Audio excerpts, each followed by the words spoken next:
first memory is being, there was like a summer camp that my parents sent me to locally though.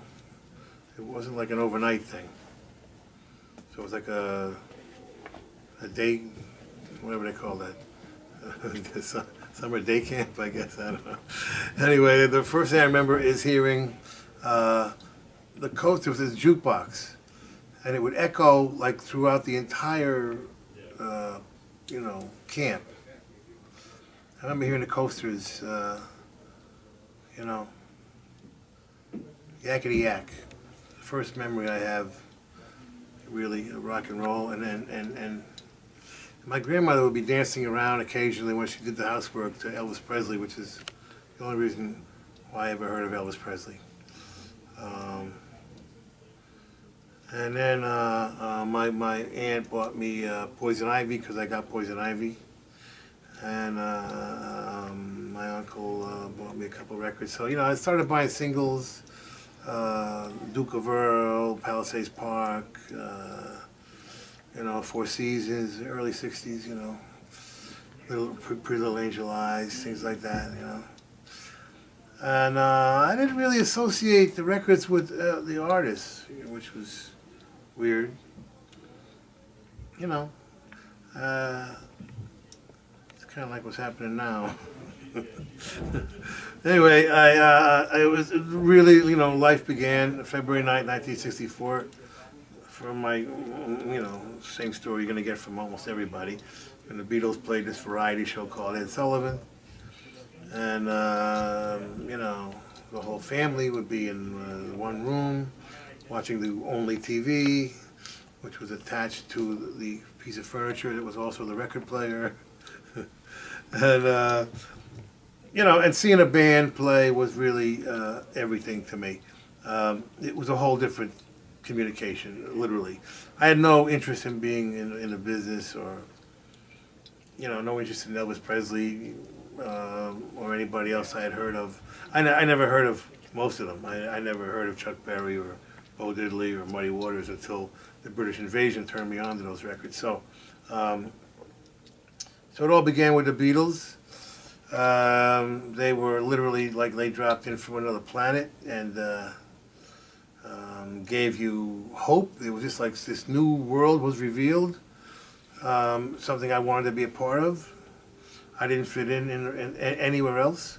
There was no, I had no ambition to go to school, to join the military, to work with my father's job, whatever every other kid was doing. No interest whatsoever. So I didn't fit in anywhere. Those of us who were the real freaks and misfits and outcasts ended up in rock and roll. So, but the Beatles we saw the Beatles halfway through their career. That's when we discovered them. 1964, they'd already been playing since '58. They'd been gone in '69. So by the time we saw the Beatles, they were really incredibly sophisticated. Harmonies were perfect, the hair was perfect, the clothes were perfect. They revealed an interesting new world, but it wasn't like you could say, oh, I want to do that. It was impossible. But 4 months later, the Rolling Stones came. And they made it look easier than it was, and they didn't have the great harmony, and they wore whatever they felt like wearing, and And most importantly, as I've said many times before, the most important thing that happened at that moment was Mick Jagger was the first person I'd ever seen in show business that didn't smile. And what does that mean? Well, I wasn't that interested in show business. I kind of like it now. I can kind of appreciate it now. But back then, I had no interest in show business. And by Mick Jagger not smiling, to me, that communicated something entirely different. It was like, this is a lifestyle. This isn't just, some affectation, some sort of, phony smile for the camera kind of thing. And and that really was it for me. You know, I mean, so between the Beatles and the Stones, and the whole British invasion, which followed for a year and a half, we had nothing but the British invasion, which was amazing. You know, one amazing group after the other, the Animals and Herman's Hermits and Dave Clark Five and the Who and the Kinks and the Hollies and Yardbirds and on and on. It wasn't until the middle of 1965 that the Americans we got our charts back with folk rock. So anyway, that would begin the yearly trend that everybody followed. The artistic world, the rock and roll world, as such as it was very, very much a monoculture. There was basically AM radio, which was great, but it was all the same. And then one FM station came, 67, 68, in every town, which dealt with some regional music, which was great. You know, they would play some local stuff, but mostly it was all the same. So everybody was having the same experience nationwide, and we would tend to go from one trend to the other. You know, every single year had a different trend. 64, British invasion. 65 was folk rock.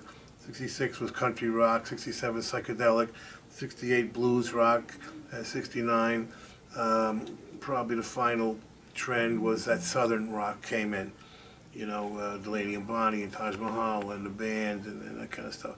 So those trends, you know, were something that we all, you know, went through, or if you loved it and really felt it was your thing, you stayed there. You know, some people got to blues and they stayed in blues forever. You know, but for most of us, you take a little bit of this, you take a little bit of that. You're building your identity, and so my identity, you know, pretty much was in place by the early '70s, and then we were used to every single band having a very distinct identity. You couldn't really, you know, you could be influenced to some extent by other people, but you really had to have your own thing.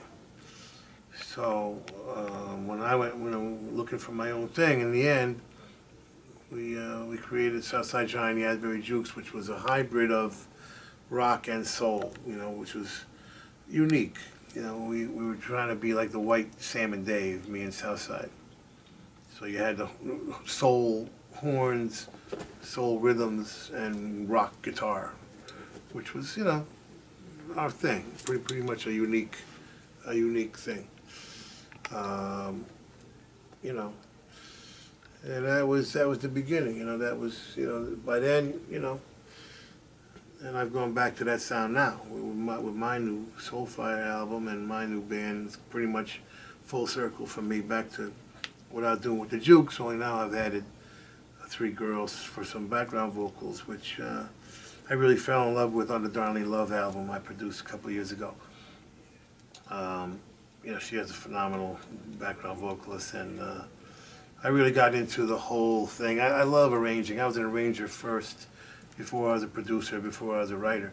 So I love that weaving together the background vocals with the string parts, with the horn parts, and that big sound that Lieber and Stoller invented, and Phil Spector did, and the Four Seasons did it, and Motown did it. It's just that big, as big as rock and roll gets, you know. That's what I'm into at the moment, so that's why I'm crazy enough to have a 15-piece band on the road and 30 people on a plane. But anyway, so it starts off with records like everybody else, and you learn from them records, and then you are what you like in the end, you know. You figure out what you like, and that's who you become.